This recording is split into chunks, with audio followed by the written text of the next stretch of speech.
Good morning, dear students. Today's topic is on the frames. So HTML will allow the user to divide a web page or a single browser window into several parts or pieces called as the frames. Okay, so HTML allows to divide a web page or a single browser window into several pieces or panes called as the frames, and inside these frames we can have separate HTML documents, and these documents can be displayed simultaneously in the frames. Means I am taking a web browser window or a browser window. This browser window should be divided into parts, so I am dividing into parts.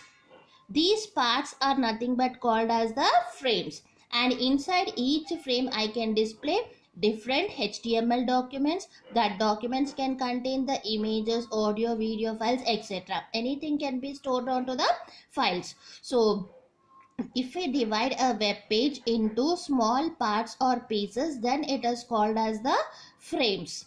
And in this example, how many frames I am having? 1, 2, 3, 4 and 5. Since there is more than one frame, collection of frames is called as a frame set. Okay, collection of frames is called as the frame set. Since in my example I am having more than one frame, and at the same time this frames is also having some drawbacks to be used in the web pages. What are those drawbacks? Whenever we are having many frames in the web page, the developer has to keep track of all the HTML documents. Means in which frame what is the content you are displaying, or what is the task that has to be performed in each and every frame. Everything has to be remembered by the web developer. Means you can write different codes in different frames.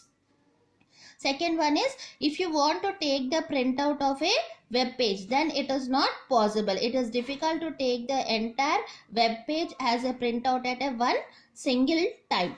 Okay, since it is containing multiple frames and the content is also more, we cannot take out the printout at a single time.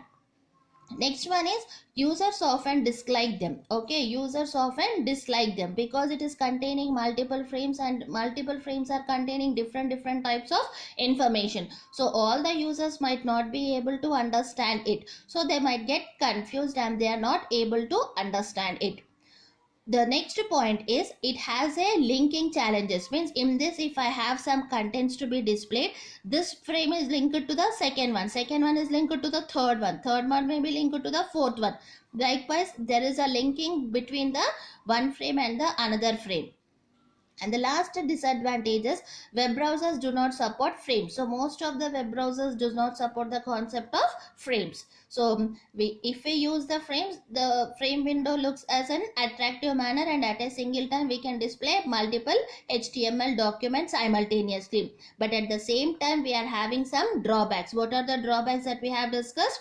Always the developer has to keep track of all the HTML documents in each and every frame, and it is difficult to take a printout at a single time. Many users dislike this concept, and also it prevents linking challenges. So whenever we are working with the frames, we have to have the challenge to link one frame to the another frame.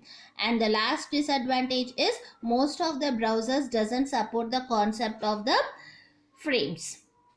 Okay, and how to create the frames in the HTML? What are the elements used? So in HTML, a frame is created by using the elements called as the frame set and the frame. Okay, we are going to use two elements to create the frames. What are those elements? Frame set and a frame. So I told you all, know a collection of frames is called as the frame set. So in general HTML program, we are going to have an header section and the body section. But while creating the frames, instead of using the body element, we are going to use the frame set element. Inside a frame set element, we can create any number of frames.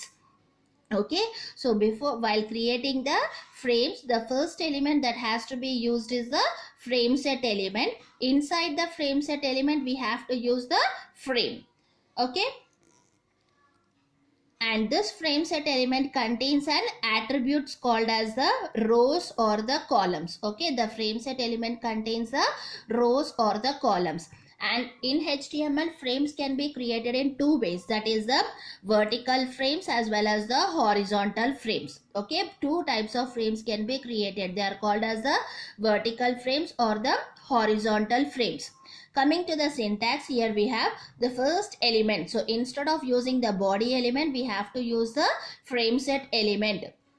Frame set, it contains rows or columns. Okay, if you want to create a horizontal frame, then you have to use the attribute called as the rows. Okay, if you want to create a vertical frame, then you have to use the columns attribute. And always the size of the browser window, which is being divided into frames, it has to be equals to 100%, means it should contain 100% of pixels. So you have to divide the frame accordingly. So the sum of the all the frames is equals to the 100% pixels. Is it clear? So the values of the rows and columns will be in the pixels, and that pixels should be equals to 100%. Either you can divide it as a 50%, 30%, 20%. Okay, total what is the value? 50 plus 30 plus 20, it is 100. Okay, likewise you have to divide the frames, and inside the frame set element you have to have the frames, means how many number of frames you want to create or divide a browser window. So that many number of frame elements you have to specify inside the frame set. So this frame has an attribute called as the name, means what is the name you are giving for the frame. It is a user defined name. Any name can be assigned to the frame. So inside this, how many frames I am creating? Frame 1 and frame 2. So I am writing it as V1 and V2. So I am dividing it into only 2 frames. So 1, 2. Is it clear? So, and after finishing the number of frames, close the frame set element. Is it clear? So in the HTML, a frame can be created by using two elements, that is the frame set element and the frame element. Here we are not going to use the body element, only the frame set element has to be used. A frame set is nothing but collection of frames is called as a frame set. So the first element should be the frame set, and inside the frame set, how many number of frames you want to create, those many number of frame elements have to be specified.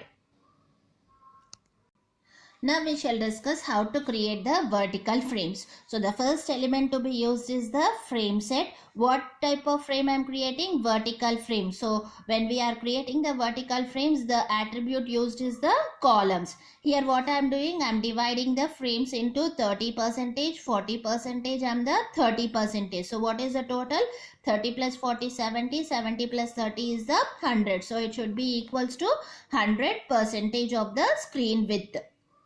Okay, and inside this, how many frames I am dividing? 2 frames. What are the names I am giving? F1 and F2 and F3. So I have divided it into 3 frames, 1, 2 and 3. Okay, so this one name is F1, this frame name is F2 and this frame name is F3. So if I use the attribute as the columns, I will be getting it as a vertical frames. Next one I am discussing is how to create the horizontal frames. So horizontal frame means it is in the row wise. So we have to use the attribute called as the rows. Here I am using it as a 40%, 30, 30. Okay, total it is 100%. So what are the names I am giving? This is the F1, F2 and F3. Okay, 3 frames I have divided. Next important element we have is an no frame element.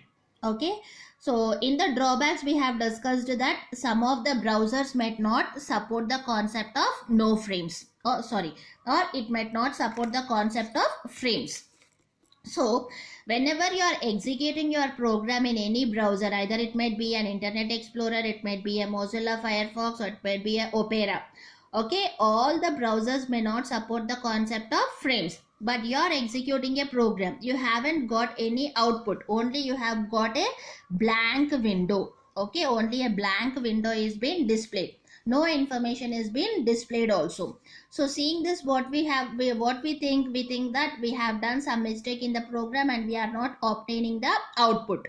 So to avoid such type of confusion, to get an idea or to get a message to the user, no frames element can be used. When the browser is not supporting any frames concept to display a message to the end user that the browser doesn't support the concept of frames, such type of information can be displayed to the end user by using an element called as the no frames. Means if a browser is not supporting any frames concept, if the browser is not supporting any frames concept, so to display a message to the end user you can use an element called as a no frames element.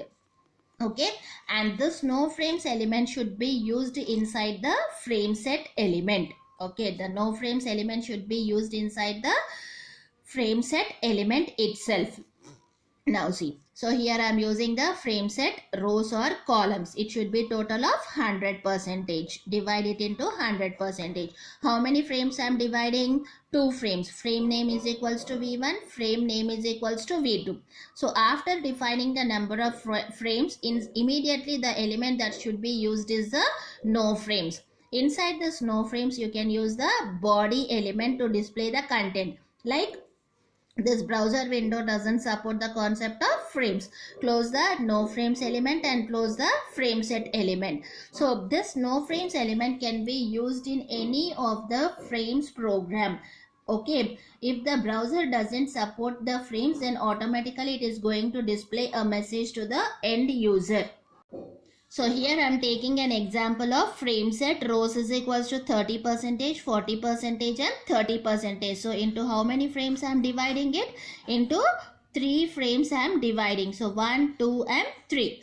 Okay, I am dividing it into 3 frames. That is 1, 2, 3. 1, 2, 3 frames I have divided. What are the frame names? F1, F2 and F3.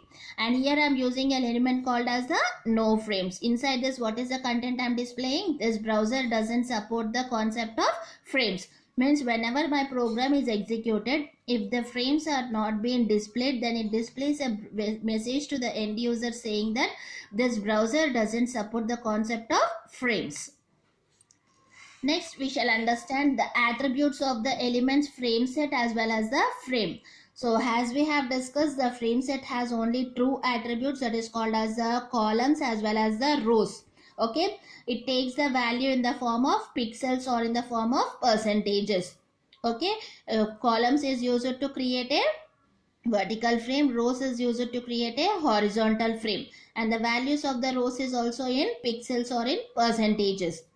Coming to the attributes of the frame has attributes called as a frame border. So suppose if you want to display the border of a frame, then you can use the frame border. It takes only two values, that is either 0 or 1. 0 means no border, 1 means only a thin border will be displayed. It also takes one more attribute called as the SRC, which holds the value as the URL. What is the purpose of the SRC? It is used to hold the address of another HTML document or images. Next we have is the name. Name takes the value of the frame name. Means if you want to display a name for the frame, then you can use the attribute called as the name. No resize, it takes the value as no resize, means you don't want to change the size of the frame window, then you can go for the value called as a no resize. Next one is the scrolling, means if you are displaying a huge content onto your frame, then do you want the scrolling or not? You can specify that attribute also. If you want the scrolling, you have to use the yes. If it is no, then no. Otherwise you can use the auto. So if you use auto, depending upon the content, if it is less content, scroll bars will not be displayed. If the frame is containing huge content, then automatically it adds the right side scroll bars as well as the bottom scroll bars. Next, you can specify the margin height and the margin width for the frame. Those will be displayed in the form of pixels. So what are the attributes? Frame border, SRC, nothing but the source. Name, every frame has a name. No resize represents not to resize the frame set. Scrolling represents whether you want to append the scroll bars or not. And so the frame can have frame height as well as the frame width. So in this session we have discussed what are frames, how to create the frames in the HTML, how many types of frames can be created. Okay, thank you.